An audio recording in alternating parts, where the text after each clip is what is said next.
Curtis Martin, though, with him in the backfield, Chad Pennington, anything is possible. In each of the last 4 games, Martin has passed a legend on the all-time rushing list. In Week 4, he ran by Thurman Thomas. In Week 5, jumped over Franco Harris. Week 6, he leapfrogged Hall of Famer Marcus Allen.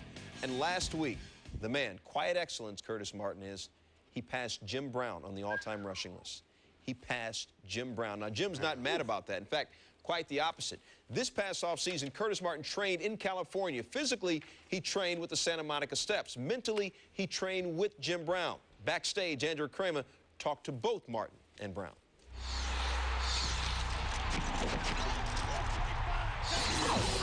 Curtis Martin takes the handoff up the middle into the end zone. Right, Curtis Martin cuts it back at the 5. Dives handoff the Curtis up the middle, untouched into the end zone. What a run by Curtis Martin! You could tell when we were having mini camps that he had a little bit of a glide to him. And you could see a little spark in his eye that, hey, this guy is, he's got a little something going right now. Curtis Martin's spark was ignited in Santa Monica, California this past off-season. A friend of mine told me that they were going to go run some stairs. And I said, oh, yeah, where?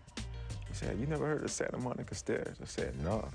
He said, you ain't ready for these, Kurt. I said, just show me some stairs. That's where I want to be. For people who have not been there, paint the picture of what we're talking about when you say stairs. It's basically like running one of the steepest mountains that you ever ran up. I mean, it's almost as if it was a mountain. Just without stairs, it would be hard to walk up because it's so steep. There's nothing else better for me than, as far as off-season conditioning, than those stairs. They build your hips up, they build your butt up, your hamstrings, your quads, your knees. They almost hit every muscle in your leg, and you get used to picking your feet up. There are approximately 230 Santa Monica stairs, and they're so taxing that Martin could run them only 5 or 6 times per workout. He traveled to Los Angeles 4 times in the off-season, training on the stairs 3 times each trip. As you're doing the stairs, what would you think about? What would go through your mind? The main thought that I always had is that I know no one else was doing it, you know, and for me, this was my advantage. When I'm out there in the morning, I'm constantly saying, I know no other running back, so I'm doing this right now. Martin's off-season in Los Angeles was a total mind-body experience. When he wasn't scaling the stairs, he was sharpening his mental skills with his friend Jim Brown, arguably the greatest running back of all time. They spend countless hours at Brown's home, sitting at his thinking table, as he calls it, talking about life and playing chess. It's a thinking man's game. You know, it's almost like football. You know, you have to anticipate your opponent's moves and be ready to counter and devise a plan that you hope he's not expecting. Each piece has a role. Football, each person has a role. And when each person plays their role properly, you then become a formidable force. If you were a chess piece, which piece would you be? I'd like to say I'd be the queen. The queen is the most versatile piece on the chessboard, and the queen also has a lot of power. When other pieces are in a tight situation or being threatened, your queen a lot of time can bail you out of trouble. That's kind of the way I see myself. Well, you'd have to be the king because that's the ultimate piece. But he would move like the knight because the knight can jump over people and it's very unpredictable. Their competitive instincts surface during their chess matches. We played a long time, and I was interested in the fact that he sat so long and continued to play game after game and wanted to really dominate me. He didn't just want to win, he wanted to dominate me. How badly did you want to beat him in chess? Whenever we go at it with each other, you know, I never want to leave and give him the bragging rights. You know, that's my goal when I'm playing him. When you lose a chess game, somebody's beating you mentally. There's no physicality involved. So Curtis has beaten me mentally many times, and I've got him a few. But he'll be back. I keep track, you know, because I just want to make sure when I leave, I left the winner. Why Jim Brown look like he about 40 years old? Look like still run. Look like he can still play.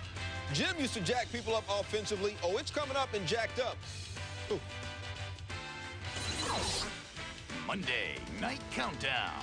is delivered by UPS. What can Brown do for you? And in part by Staples. That was easy.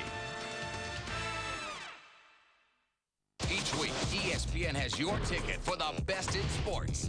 Mondays, fulfill your need for speed as we bring you the best in two-wheel, open-wheel, and off-road racing. Thursdays are action sports days with the wildest moments of X Games and beyond. And remember, ESPN is always your home for the great outdoors with hunting, lumberjacking, and some of the biggest fish you've ever seen. The best in sports each week, only on ESPN. No equipment needed.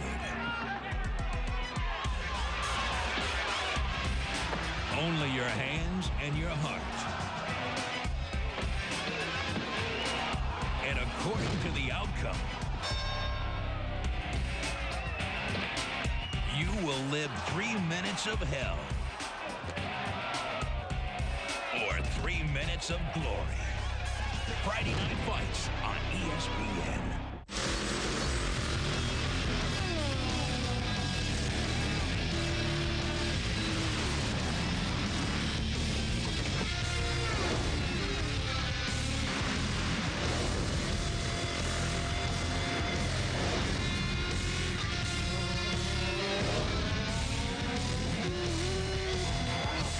Your home for the thrills and spills of motorsports all season long is ESPN. This is ESPN's World Club Top 25. Serie A leader Juventus opened the season on top in the first edition of the ESPN World Club Top 25 for 2004-2005. Juventus have not allowed a goal in Champions League action this season and have conceded just 2 goals in 7 Serie A matches thus far. Liga Premier leaders Barcelona won their 5th straight league match this weekend with a 2-0 win over Osasuna. Arsenal lost to Manchester United on Sunday. The loss ended the Gunners' 49-game unbeaten run in the English Premier League. FC Porto failed to make the first edition of this season. Boca Juniors, last season's number 2 club, opened the rankings at number 11. Among the surprises are Liga Primera Sevilla, the Bundesliga Stuttgart and Wolfsburg, as well as English Premier League side Everton. And Mexico's Veracruz are making their first appearance in the top 25. This was ESPN's World Club Top 25. For more information, log on to soccernet.com.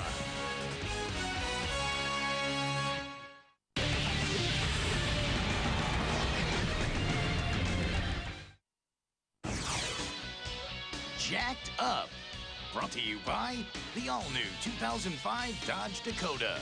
Log on to ESPN.com and vote for who you think got jacked up.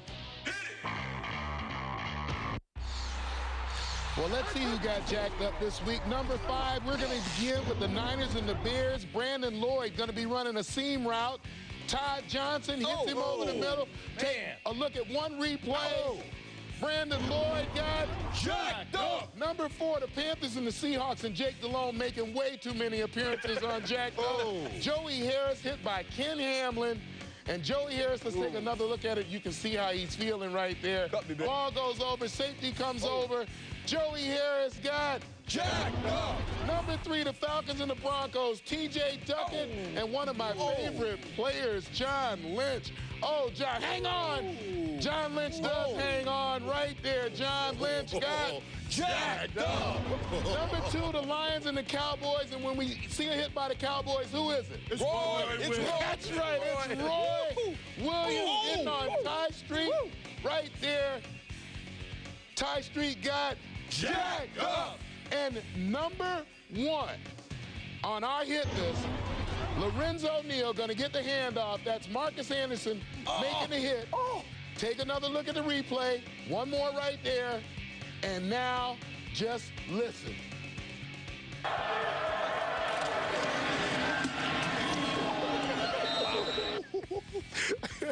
Take another couple of looks at it. Lorenzo Neal, going to see him coming off because he got jacked up. And he knew it. He was like, he was telling the coach. He was telling the coach, I got jacked up. I'm making Tom jacked up. Speaking of getting jacked up, we all got jacked up last week with our picks. Jaws still leads us. The rest of us are just due. Well, do. What did I say at the beginning of the show? Go on. Go ahead, Yeah, but you know what? I've been making these picks with my daughters and friends and everything else. Now I'm making this pick on my analytical approach to the game. Oh, that was the problem. That was the problem. I am now going with the Jets, Jets with the lead pipe lock this week. Well, I'm going with the Jets because Miami, they just can't put up enough offense. And the Jets, they're playing good football. Should have beaten New England a couple weeks ago. I'm taking the Jets. I'm not going with you guys. We know that. Go on, Stu. I'm going to go. That's all you're going to say. I'm not going with you guys. I don't. That's my pick. I'm going to go. I'm going with the Jets, too. So who are you going? I'm going Jets, too. I'm not going with any of you. I'm going with the Dolphins. Just because it's not us. That's right. And look at him. Now he's like a kid. And so there. And our show is done. So there.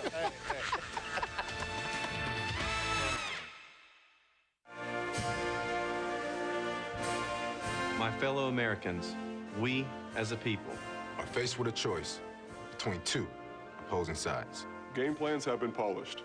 Lines have been drawn. Positions have been taken. And when it's all said and done, Florida will once again have a hand in the outcome. And so will a Chad.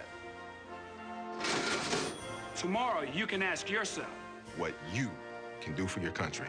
But tonight, your country asks you. Are you ready for some football?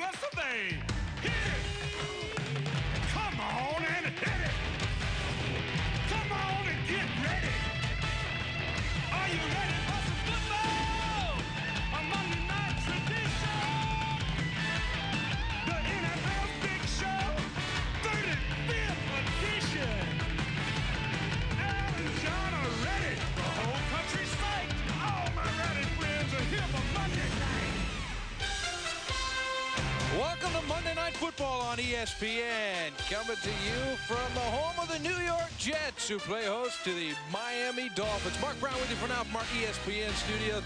We're going to send you out to Al Michaels, John Madden, Michelle Tafoya for the opening kickoff from the Meadowlands at East Rutherford, New Jersey. Jets are 5-1, Dolphins 1-6, but the one, well, that came last week after starting the season 0-6.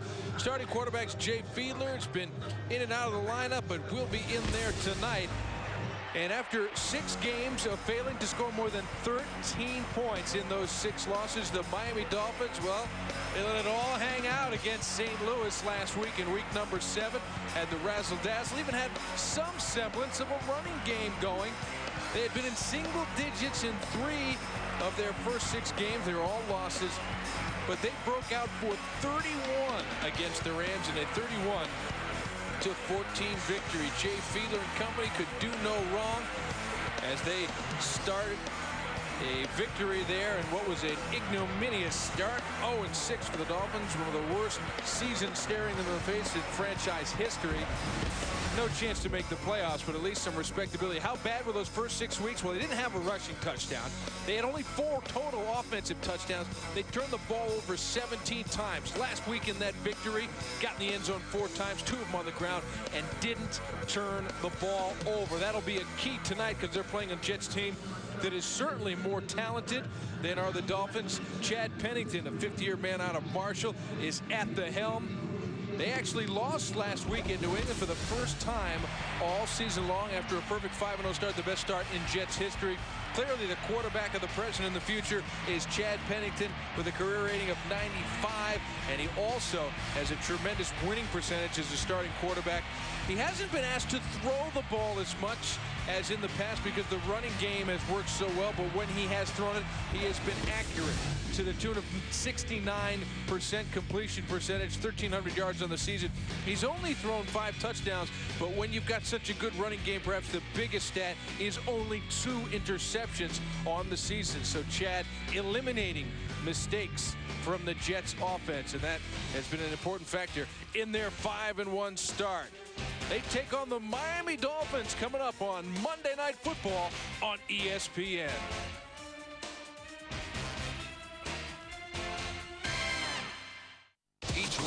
ESPN has your ticket for the best in sports. Mondays, fulfill your need for speed as we bring you the best in two-wheel, open-wheel, and off-road racing. Thursdays are action sports days with the wildest moments of X Games and beyond. And remember, ESPN is always your home for the great outdoors with hunting, lumberjacking, and some of the biggest fish you've ever seen. The best in sports each week, only on ESPN. American League Championship Series MVP swings and drives this one. Hooked toward the foul pole. Is it fair or foul? It is gone. It's a home run for David Ortiz. Ground ball. That one jumps up and down the line out of the reach of Millar. Renteria is in. This game is tied. Walker to second. Another hit for Larry Walker. A double. Flies that one to right. Did he hook it too much? It's down the line. It strikes the foul pole. It's gone. From just outside New York City, it's the Jets and the Dolphins on Monday Night Football. The 9th all-time meeting. You know, the last time these guys met on Monday Night Football was the year 2000. The Dolphins led it 30-7 in the fourth quarter. The Jets scored 30 in the fourth. It was tied at 37 all. On to overtime where the Jets won at 40-37 in what was widely regarded as one of the greatest games in Monday Night Football history.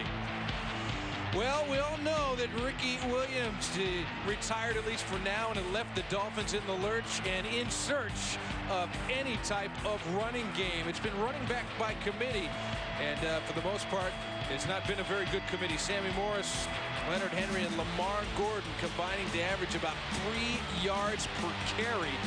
And without a ground game and without a game-breaking quarterback, you know it has been serious problems for the Dolphins this season. They were able to put it all together for their first victory last week against St. Louis. And, you know, here's we look at through 7 games. All the running backs this season have about as many carries as Ricky Williams did through 7 games last year, and far fewer yards. They've gotten half the touchdowns of Ricky Williams. So they are clearly missing Mr. Williams.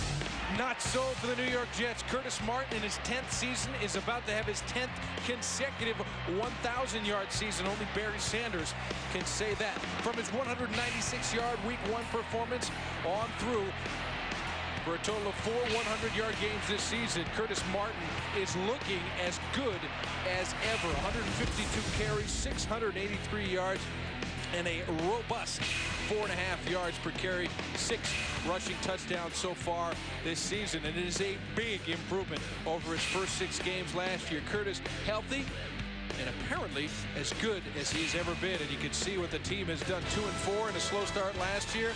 Curtis Martin playing well. They're 5-1 this year. They put it on the line against the Dolphins coming up next on Monday Night Football.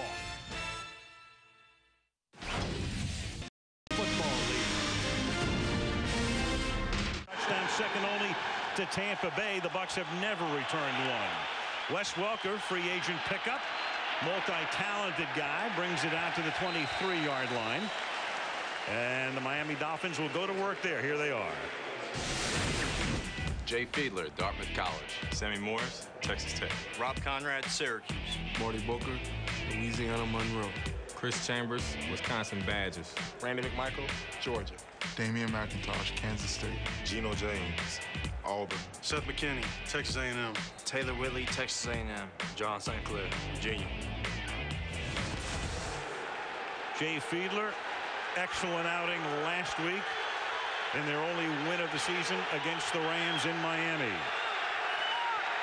And on first down from the 23-yard line, a short drop. Fiedler gets it away. It's a wobbly pass that may have been tipped, but winds up in the hands of the former Chicago Bear, Marty Booker, who came over in a deal when the season began.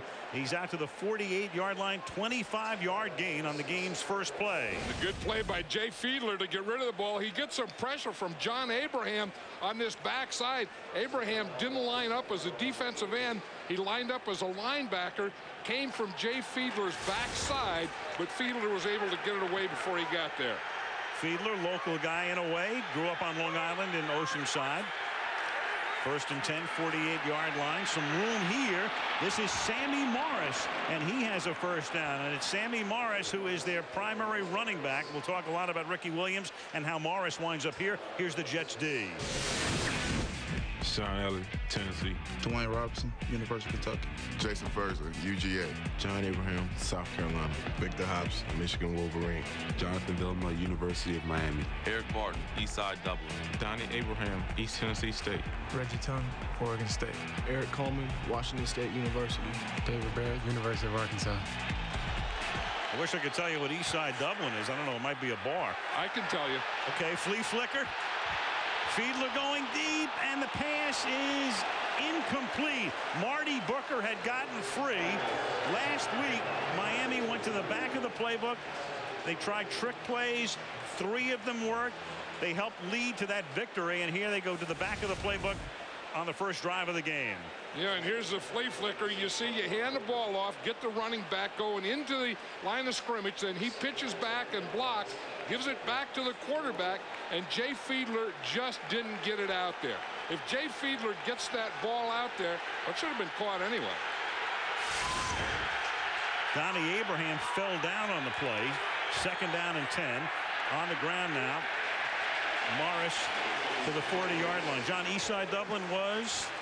Yeah, Dublin is right across from Pleasanton, and it's a town in California. All right. Well, here is Booker. Last week we talked about the trick plays. Booker throwing a beautiful pass. He was a high school quarterback. Chambers made that catch. Then this was the one that didn't work. Tried a halfback pass. Fake punt. Went to Morris. And then on the return, the reverse to Gilmore. So Dave Wanstead, his team 0-6, figuring, let's try anything. And it worked. 3 out of 4 did anyway. Third down and 9 here from the 41-yard line. Fiedler under pressure in the pocket. Can't get it away. Jason Ferguson is the first guy to get there, number 72. And so a real good start for the Dolphins. 25-yard pass, 11-yard run, beat the defense on a flea flicker, but the pass was short, and now they have to punt. Yeah, Jason Ferguson is number 72. He's going to go over Taylor Whitley, and you just see him get the push right up the middle. Jay Fiedler tries to step up, but Ferguson is right where he's going to step up. Now Matt Turk to kick. Santana Moss, who's been gimpy of late, is going to let it go, and it bounces at the 5-yard line and comes back. So Miami gets a break. It doesn't go into the end zone, and the Jets will take over inside the 10-yard line. It's down by Ed Perry. 2.5 minutes into the game in the Meadowlands. The Jets have the ball. No score against the Miami Dolphins. Championship boxing on Friday Night Fights Special Edition. Undefeated Juan Baby Bull Diaz defends his WBA lightweight title against the experience of Julian Bobo Lawsey, who's in search of his 41st knockout. Friday on ESPN. It's been a big week in the football world with the UEFA Champions League taking centre stage. Reflections on match day 4 and a lot more coming up on the next edition of ESPN SoccerNet Press Pass. That's on Friday on ESPN.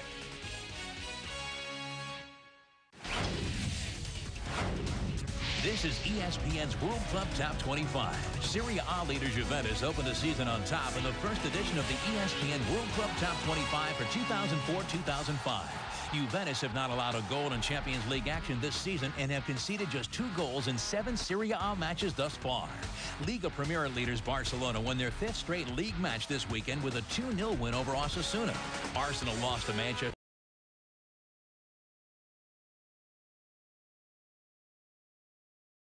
Besides total points for and against, it is turnovers. That'll be your biggest indicator of whether or not you're having a winning season. And right now, it has been a tale of 2 seasons, the Jets and the Dolphins, in opposite directions.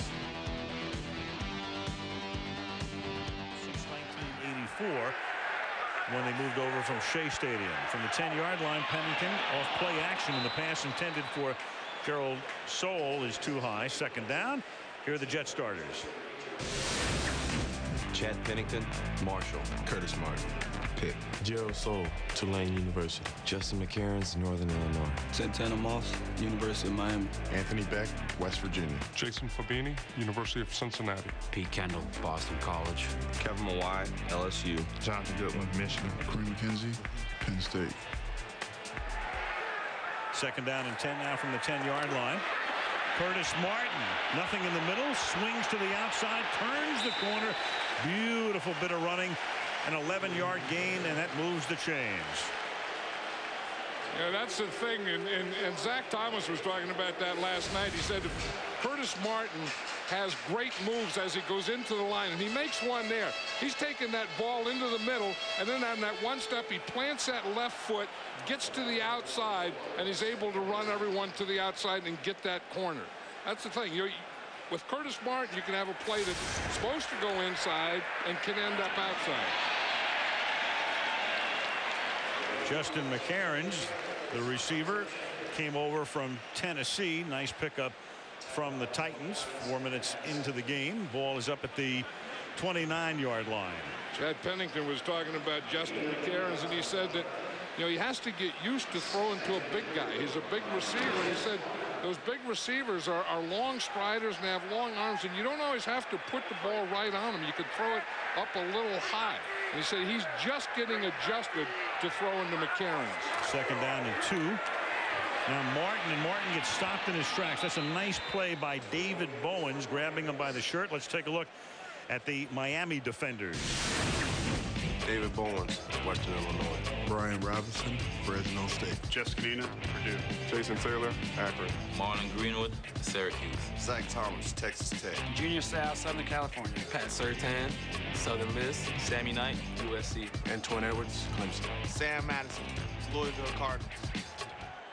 Real good secondary, revamped defense in a way. They've lost the two guys who would have been their starting tackles all season. Tim Bowens just recently, and Larry Chester very early, both on IR and gone for the year. Third down and 3.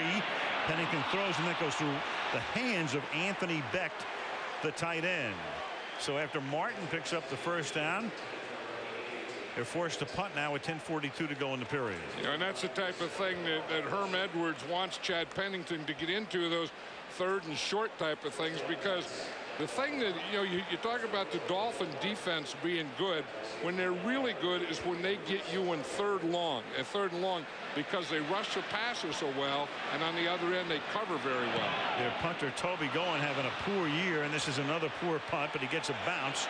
Fielded at the 33 by Wes Welker. And Welker can't turn the corner. He's forced out of bounds up at the 36-yard line. Miami takes over for the second time tonight. 10.5 to play in the opening period on Monday Night Football. No score between the Jets and the Dolphins.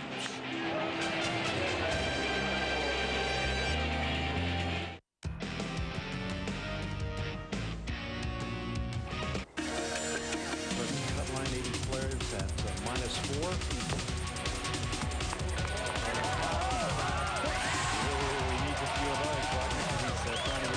To the Chiefs. No one else has cracked 100. 3rd and 9. Misdirection. Kicked off. Deion Sanders walks in for the touchdown. Either tie this game or take the lead. Fiedler to throw. Oh, got it complete. That's Chambers, and he is gone. Count it down, Miami. Here comes your first victory. 3rd and 16. Palmer will take his first snap out of the shotgun. Under pressure, steps up, going deep and wide open. Chad Johnson from the 36-yard line. Rudy Johnson is free. He's inside the 20, inside the 10. Touchdown, Cincinnati. No equipment needed. Only your hands and your heart. And according to the outcome, you will live 3 minutes of hell or 3 minutes of glory. Friday Night Fights on ESPN. It's been a big week in the football world with the UEFA Champions League taking centre stage. Reflections on match day 4 and a lot more coming up on the next edition of ESPN SoccerNet Press Pass. That's on Friday on ESPN.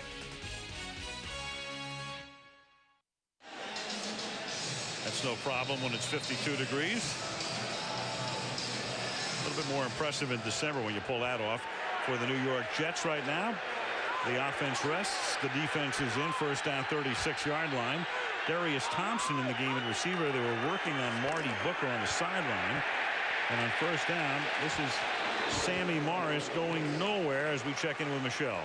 Yeah, Marty Booker's been lying on that bench. It appears that he is questionable officially now. It appears he took a blow to the chest when he went for that long catch, Al, and fell on the football. So he's in great deal of pain on that bench. He told me earlier that he has really been upset since the trade coming from Chicago to the Dolphins. There have been nights he's lied awake crying with the frustration here. It gets even worse tonight, Al.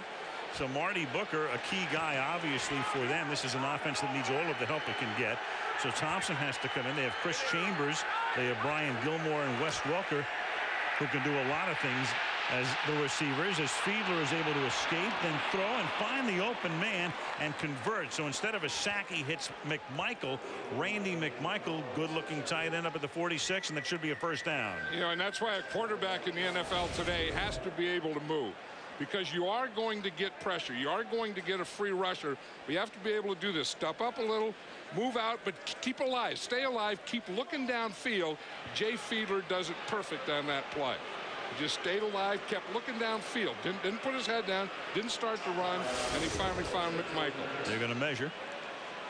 One of the stories with Miami this year, of course, is the quarterback situation. Fiedler has been the guy since Dan Marino retired. It is a first down, but they brought in A.J. Feely in a deal with Philadelphia. Feely had been in there. He is the number 3 quarterback, and he has seen some action. Feely right there, and you saw Sage Rosenfels with the headset as the number 3 guy, Sage number 18. But, you know, if Fiedler doesn't have it, for Dave Wanstead and John, you're 1-6. It's a pretty quick hook. Well, you know, the thing, I think Jay Fiedler is the only guy that knows this offense. I mean, they had a whole new coaching staff. They got 5 new offensive linemen, a new wide receiver, and there's one constant, and that's Jay Fiedler. I think he has to be in there for that reason. Fiedler again escapes, and again to Conrad that time, but incomplete. So again, the pressure put on Fiedler. He's able to move around in the pocket and get it away, but the pass is incomplete. And that coaching staff situation starts right at the end of last year when it looked like Norv Turner was going to come back. He'd be the offensive coordinator. Fiedler and Turner very comfortable with each other. And then all of a sudden, really out of nowhere, Turner gets the Oakland job after it looked like Sean Payton of Dallas was going to get the job. So now Dave has to revamp the whole coaching staff. Right, and then at first he names Joe Collier the offensive coordinator, and then he decides he doesn't want to do it. So Chris Furster, who just came into the organization, becomes the offensive coordinator, and he has to work with Norv Turner's playbook. And Mark Trestman, the quarterback's coach, and as it's complete and fumbled, and the New York Jets come up with the football. Donald Lee made the catch. He was hit hard by Eric Barton, coughs up the football. You saw the disgusted look on Wanstead's face, and the New York Jets, with Reggie Tongue walking away with the ball, will take over. That's one of the things that Herm Edwards likes about this defense now, the speed of the linebackers. We're going to see Eric Barton, number 50, he gets out there, and he's going to come and he's going to put his helmet right on that ball, and he just knocks it right out of there.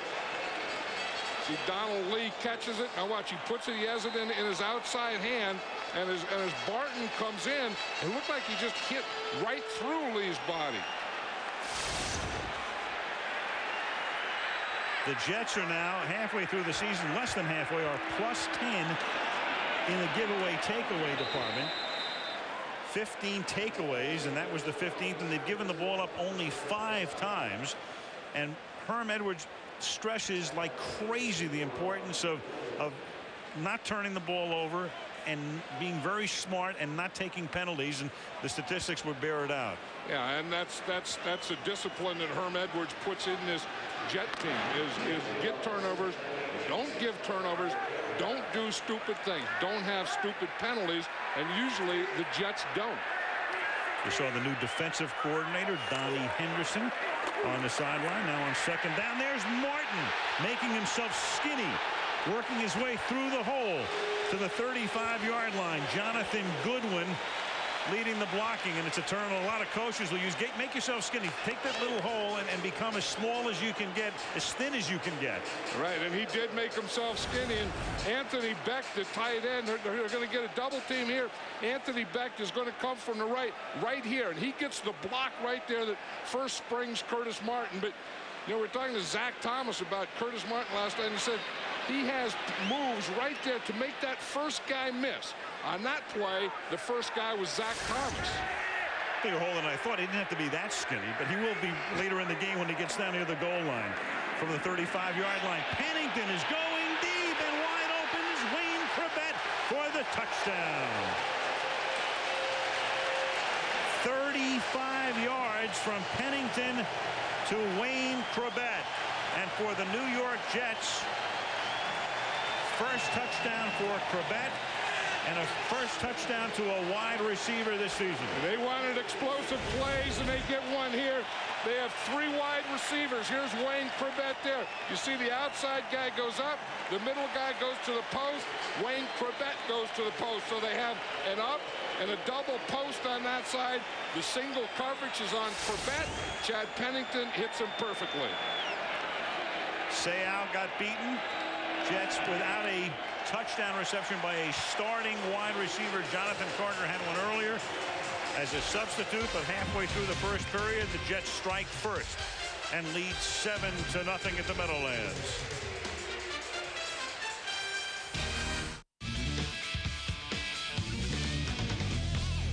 American League Championship Series MVP swings and drives this one. Hooked toward the foul pole. Is it fair or foul? It is gone. It's a home run for David Ortiz. Ground ball. That one jumps up and down the line out of the reach of Millar. Renteria is in. This game is tied. Walker to second. Another hit for Larry Walker. A double. Flies that one to right. Did he hook it too much? It's down the line. It strikes the foul pole. It's gone. It's gone. A 2-run homer for Bellhorn. In front of ball into the business series. Center field shot. Edmonds back. It's over his head, and it's up against the fence. 2 runs are in. Bellhorn strikes again.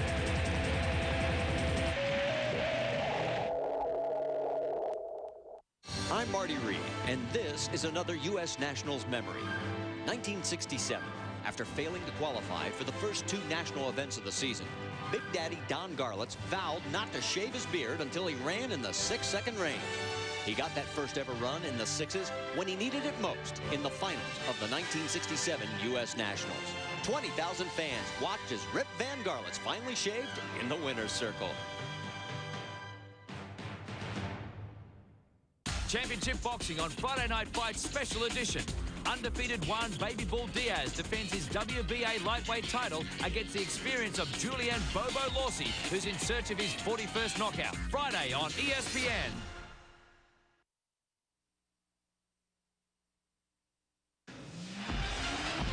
On Monday night, the Battle of the Appalachians next week.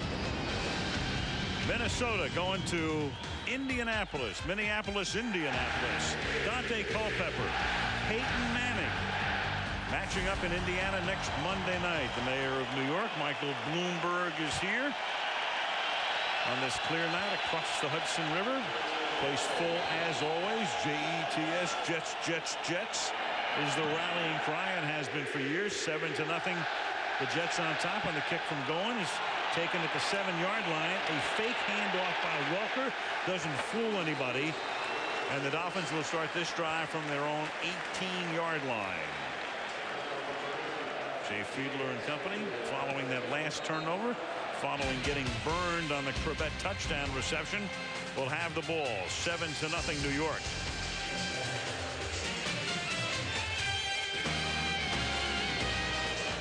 Each week, ESPN has your ticket for the best in sports. Mondays, fulfill your need for speed as we bring you the best in 2-wheel, open-wheel, and off-road racing.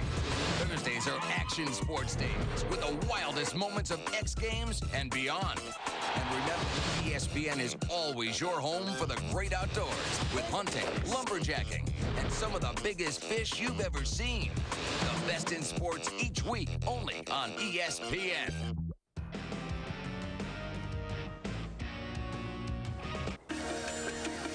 Cut line 80 flares at -4. He needs a few of those, Rodney. He's trying to limit it to the Chiefs. No one else has cracked 100. 3rd and 9. Misdirection. Picked off. Deion Sanders will waltz in for the touchdown. Either tie this game or take the lead. Fiedler to throw. Got it complete. That's Chambers, and he is gone. Count it down, Miami. Here comes your first victory.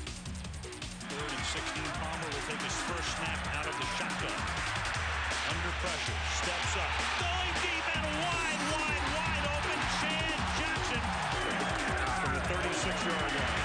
Rudy Johnson is free. He's inside the 20, inside the 10. Touchdown, Cincinnati. It's been a big week in the football world with the UEFA Champions League taking centre stage. Reflections on match day 4 and a lot more coming up on the next edition of ESPN SoccerNet Press Pass. That's on Friday on ESPN. Very appropriate sight on this night before Election Day, the Statue of Liberty in New York Harbor. Probably a 6-7 mile helicopter ride from the Meadowlands. 1st and 10 at the 17-yard line, and the pass is incomplete, intended for Rob Conrad.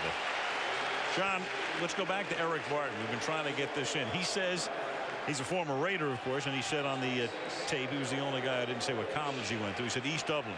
Right, and if you leave the Oakland Coliseum and you go down 580, you go about 15 miles. And then the left-hand side, as you're going east of 580, is Dublin, California. On the right-hand side is Pleasanton. So he lived on the far end of Dublin when he played for the Raiders. This is Morris. We don't want to leave anything untidy on this telecast, right? Right, no, and I live about 2 miles from there. So when he said East Dublin, no one knew where it was. Exactly. I know, I know where it is. I thought he was talking about some pub he went to in Ireland once. He's been a nice addition for this ball club. Well, he came up with that big play. It was Eric Barton that caused that fumble that led to the Jets score. He comes out here in the nickel package, 3rd down and 10. 6.5 to go in the quarter. Fiedler out of the shotgun. Marty Booker, by the way, is back in the game. Fiedler this time has time, but nobody's open, and they're still not open, but there's a flag down. First of the game. Ron Winter is tonight's referee. Oh, and on that time, he had plenty of time to get the ball down the field. He had 2 receivers going deep. They were both covered well. Illegal contact. Defense number 29. 5-yard penalty. And a 1st down. That's the big one. Automatic 1st down because it was 3rd and 10, and the penalty is on Donnie Abraham, who had a big run back off an interception for a touchdown when these two teams met in September in Miami. Right, and you'll see Donnie Abraham. He's right here on the inside receiver, and after 5 yards, you can't have contact. He's okay. Yeah, that's about 6 or 7 yards when he gave that final push. Rare case of a penalty hurting the Jets. We talked about how few they get. Now Morris will work to the outside, but the Jets are able to string him out. And speaking of Eric Barton, there he is out of East Dublin to knock him down. You know, when you look at the Dolphin rushing game with the retirement of Ricky Williams, so the most career yards by their active players tonight, Fiedler would be the guy. Travis Minor, who's been a backup and he's been hurt this year at 700. And then Morris has been a fullback. He was at Buffalo. They brought him in to be a fullback and a special teams guy. And now Sammy Morris is their #1 running back. Right, and the tough thing about this is this Miami Dolphin team was built to be a defensive team, a running team, possessing those kinds of things. 2nd and 11, and that pass is flung out of bounds and caught by the new defensive coordinator Donnie Henderson, proving he can do it all. He's a wild man. In fact, I think the reason he's down in the sideline, as Herm Edwards told us the other day, we're going to have Donnie Henderson down on the boundary, is that he was making too much noise up in the coaching box, and he was driving all the other coaches crazy. Paul Hackett, the offensive coordinator, was telling me that he said he had to remind him, Donnie, you have a microphone. You have a microphone. In one game, he was up in the box, and he came down to the sideline, and he asked Herm was okay, and Herm said, yeah, take the elevator, don't jump. Jets blitz on 3rd and 11, and Fiedler's able to roll to buy time and then fling it downfield, and the coverage is great right there, intended for Booker, but David Barrett with the coverage on the play. Yeah, the Jets were thinking, you know, on third down and long, the two guys that he's going to look for are McMichael and Booker. So they're always on that 3rd and long, like that last play there. They're always going to put their coverage on those two guys. So Sean Ellis limping off the field. The outstanding defensive end. Santana Moss back to receive. Matt Turk's punt.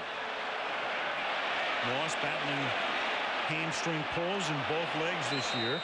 Goes backwards and can't get it turned around. Gets taken down in the open field by Eddie Moore. 5:19 left in the quarter. 7-0 Jets. No equipment needed. Only your hands and your heart. And according to the outcome, you will live 3 minutes of hell or 3 minutes of glory. Friday Night Fights on ESPN.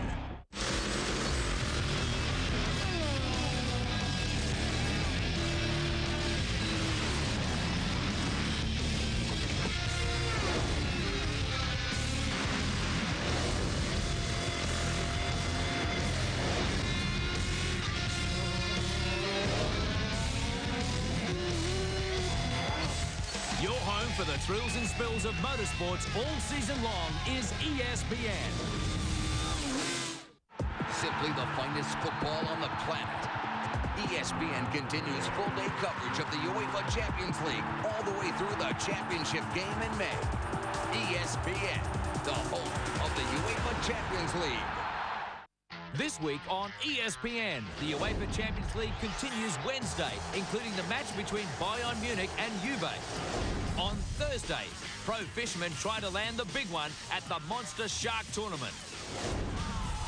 And Friday, ranked boxers face off on Friday Night Fights. Then later, the world's most famous cheerleaders sit for their next calendar.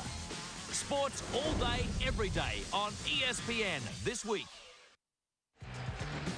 Sunday night ESPN football, 8:30 Eastern time. The Cleveland Browns taking on the Baltimore Ravens Sunday night. Monday night, of course, we go to Indianapolis. Manning, Culpepper, Colts, Vikings.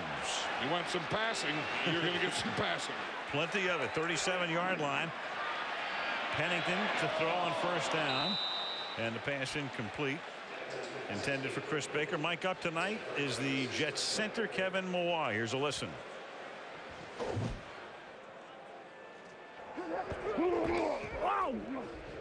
In 2 weeks, the slot guy was backed up, and then they brought it back, so we went back to a solid.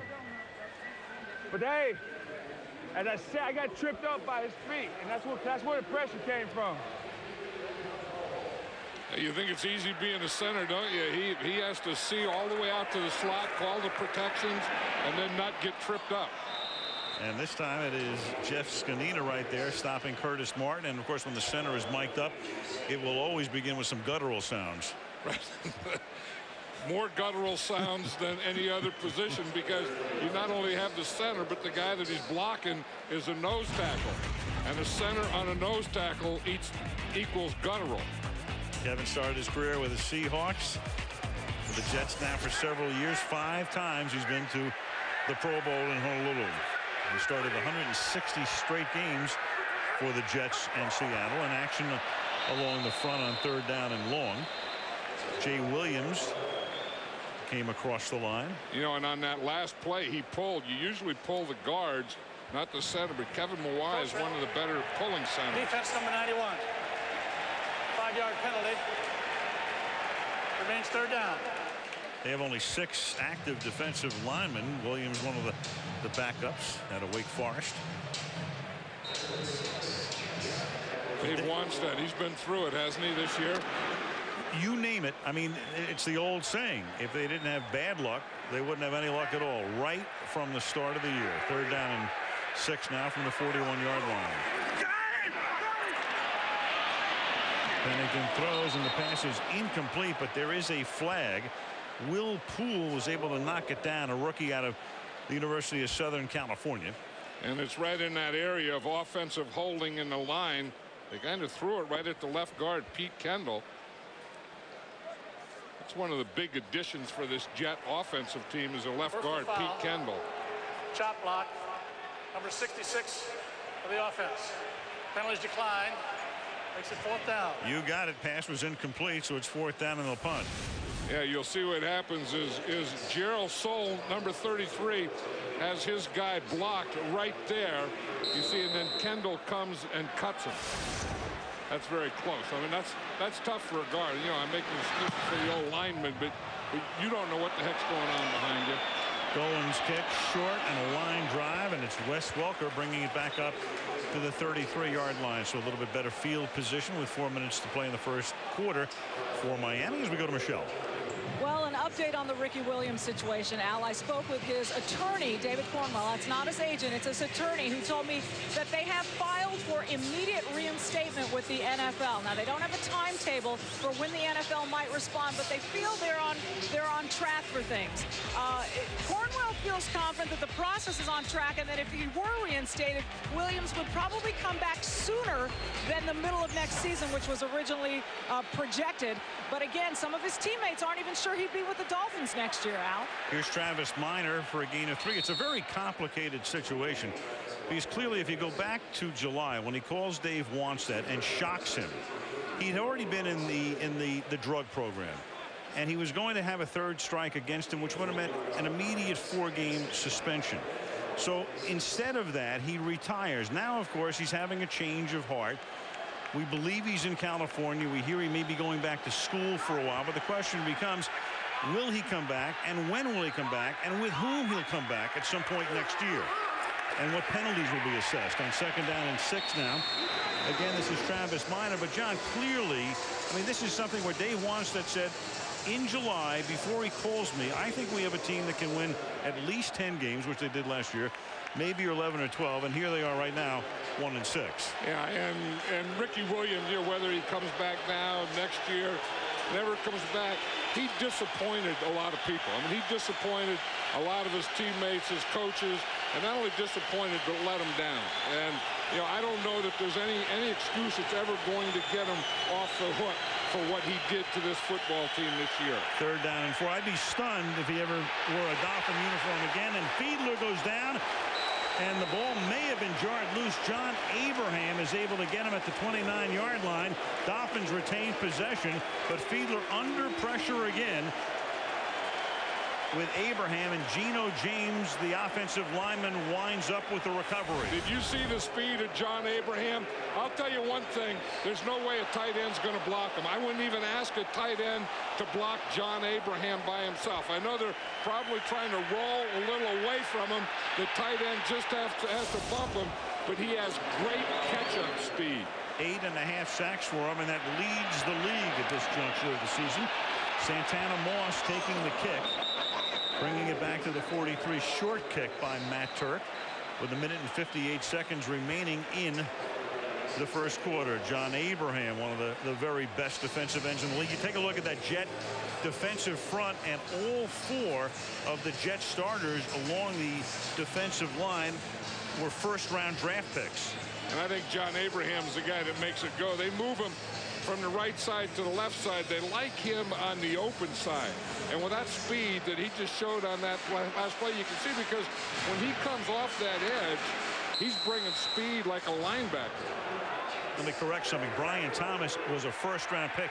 He's a backup defensive lineman. When he's in, they have sets where you have 4 #1 picks are there, but Ferguson would be the one guy not picked in the first round. From the 43-yard line, here's Martin up to the 45, gain of 2.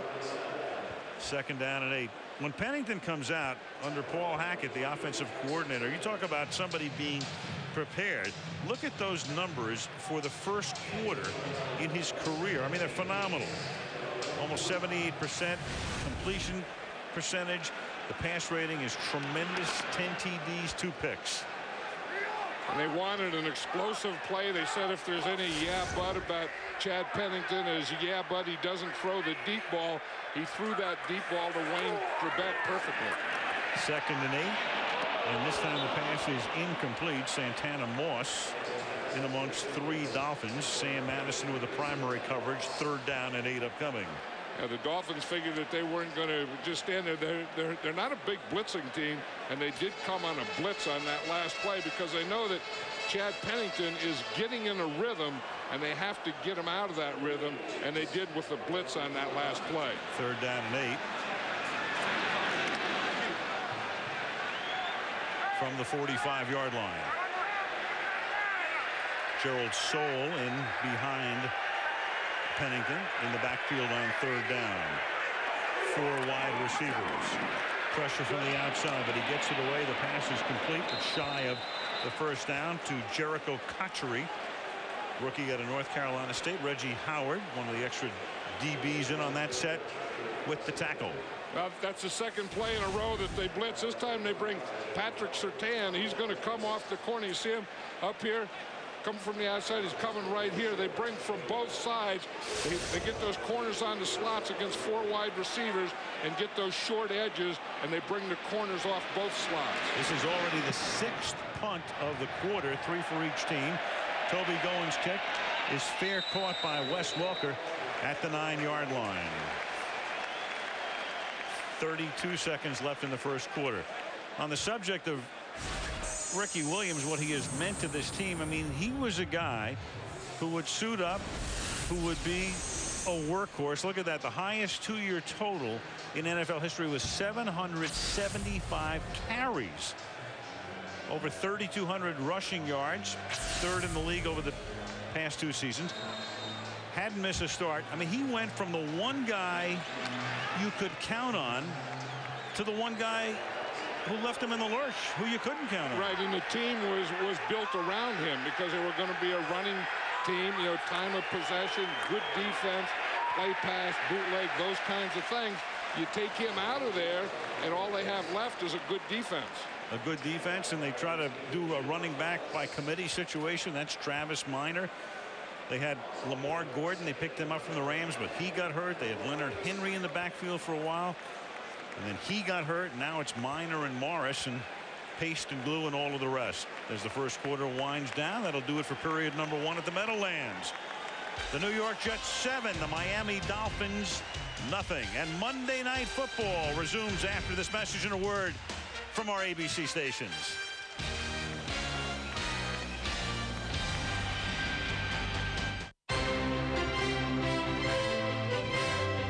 ESPN Sport Legends presents Andre Agassi.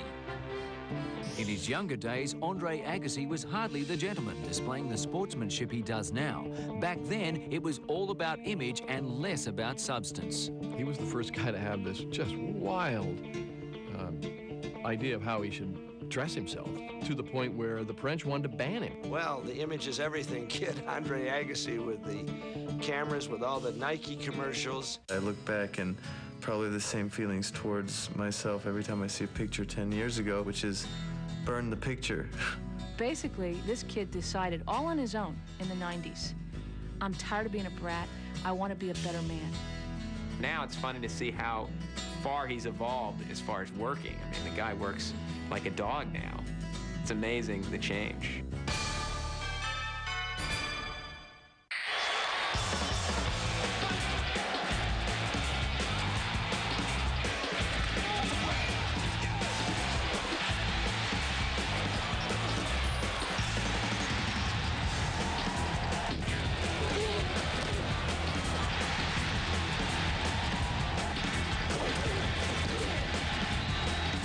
Catch all the exciting, hard-hitting action of NFL American football all season long on ESPN. Championship boxing on Friday Night Fights Special Edition. Undefeated one, Baby Bull Diaz defends his WBA lightweight title against the experience of Julian Bobo Lawsey, who's in search of his 41st knockout. Friday on ESPN.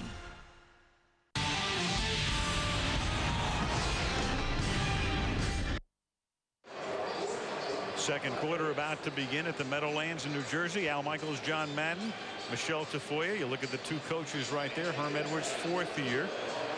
For Dave Wannstedt, 5th year in Miami and 11 years now in the NFL. He coached the Chicago Bears for a total of 6 seasons. They're working on Junior Seau, or Word, during the break, and he had to come out of last week's game about midway through it with a groin injury. It's 2nd down and 11. Travis Minor is the running back. The Dolphins start the second quarter from the 8-yard line, and Minor on a draw play can barely get out of the backfield. Jonathan Vilma, the good-looking rookie linebacker who played his college ball at the University of Miami, the #1 pick, with the tackle. Yeah, and that's the thing that Herm Edwards said. Herm Edwards said that he wanted to get more speed and youth at linebacker. And we talked about Eric Barton. He got that, of course, with Jonathan Vilma. Vilma playing via Sam Cowart, who would be in there as the linebacker is hurt. But I think when Cowart comes back, I think Vilma is still going to be in there. He's a heck of a linebacker. The way he's been playing, tough to get him out of the lineup. 3rd down and 12. And a little shovel before Fiedler gets dumped. And it's Sammy Morris with the carry, but only up to the 14, 5 yards short of the first. And the Dolphins will have to kick from deep in their own territory. McGraw made the tackle on the last play. Yeah, and the guy that really makes this is Abraham. Again, watch John Abraham here, how fast he is. I mean, he comes off that edge like we were talking about with such speed. He just comes, he goes for the quarterback. The quarterback pitches, he just turns and goes right for Sammy Morris. Matt Turk is averaging 36 yards a kick, already his 4th kick of the game. Midfield, 50-yard line, taken there by Santana Moss. And he gets taken down at the 49-yard line. 13:36 remaining in the opening half. The New York Jets trying to go to 6-1, leading their division rival Miami Dolphins 7-0 on Monday Night Football. No equipment needed. Only your hands and your heart. And according to the outcome, you will live 3 minutes of hell. Or 3 minutes of glory. Friday Night Fights on ESPN.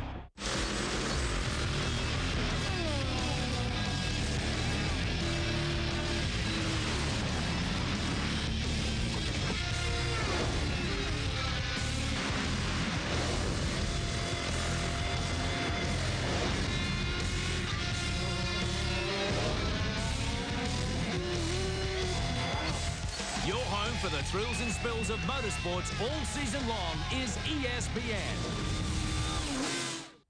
The march to the ultimate prize of European football continues on ESPN with Group Stage 1, Match Day 4 of the UEFA Champions League.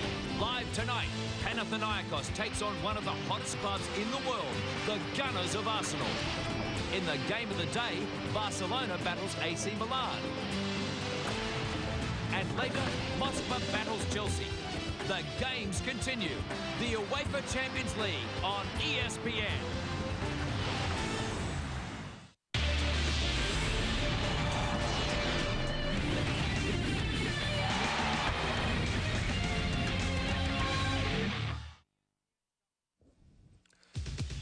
Well, the Miami Dolphins may have fallen on hard times. From your stomach, that's exactly what I meant. Yeah. They do it down there in the pits. I think he blocked Zach Thomas, and then Junior Seau came and got him. 2nd and 5, fake, and then he goes back out in the flat to Martin. And look at Curtis turn nothing into a little something. Short gain, setting up a 3rd down and about 2 as he takes the ball to the 43-yard line. You know, have you ever heard anyone ever talk about Curtis Martin without a heck of a lot of respect, whether it's a coach, a teammate, an opponent? I think that Curtis Martin, if you had a vote for most respected players in the league, Curtis Martin would have to be on top of that list, wouldn't he? At this point, there's no doubt about it. I mean, he's a guy who plays all the time, plays at the highest level, almost never gets involved in any kind of controversy. He just does his job. 3rd down and 2 from the 43-yard line. And that pass is tipped and incomplete. He tried to hit Justin McCairns, the former Titan, over the middle. So Pennington going downfield, something the Jets don't do that often, and especially in a 3rd and 2 situation. But Miami's defense is equal to the task. Yeah, and he's just getting used to Justin McCairns, and you could see on that play that really wasn't timed up. McCairns should have kept coming. Pennington thought he was going to come, and the ball just got away from him. Wes Welker, who filled in as a place kicker earlier this season when Olindo Mare was hurt in pregame warm-ups, and Toby Gowen's kick will turn out to be a decent one as the Jets down it at the 9-yard line, but already 8 punts in the game, 4 for each team, with 11:53 to go in the opening half. 7-0 Jets.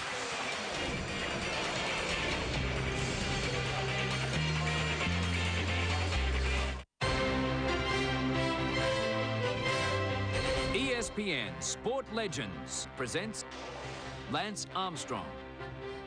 In 1993, Lance Armstrong established himself in the cycling world. 3 years later, cancer put him on his deathbed. I was scared, you know. I was scared that I wasn't going to make it. I was scared that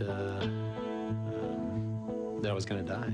3.5 months after facing the prospect of death, Armstrong's blood test came back normal. Some 3 years later, he was back in the Tour de France. Armstrong unexpectedly won the prologue. It was the one and only time I've cried in the Tour de France in the last 5 years.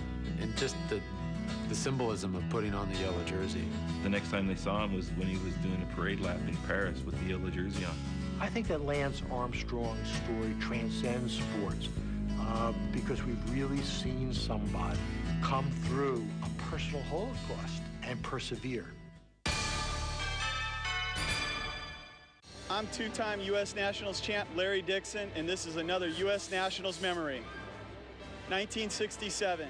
After failing to qualify for the first 2 national events of the season, Big Daddy Don Garlits vowed not to shave his beard until he ran in the 6-second zone. He got that first ever run in the 6s when he needed it the most, in the finals of the 67 U.S. Nationals. 20,000 fans watched as Rip Van Garlits finally shaved that beard off in the winner's circle. Championship boxing on Friday Night Fights Special Edition. Undefeated Juan Baby Bull Diaz defends his WBA lightweight title against the experience of Julian Bobo Lawsey, who's in search of his 41st knockout. Friday on ESPN. Kelly Ripa is here without Regis. You know, when I did your show, you said, I want to meet John Madden, so this is for you, Kel. Thank you so much. There you go. Now, are we a lovely couple or what? This is romance. You finally get to meet him. Here are the Dolphins on 1st down. Fiedler under pressure, and the pass is incomplete. I know you're a big football fan, and I think you told me what the Philadelphia Eagles are your team. I grew up in southern New Jersey, and the Eagles, I mean, you know, if you weren't an Eagle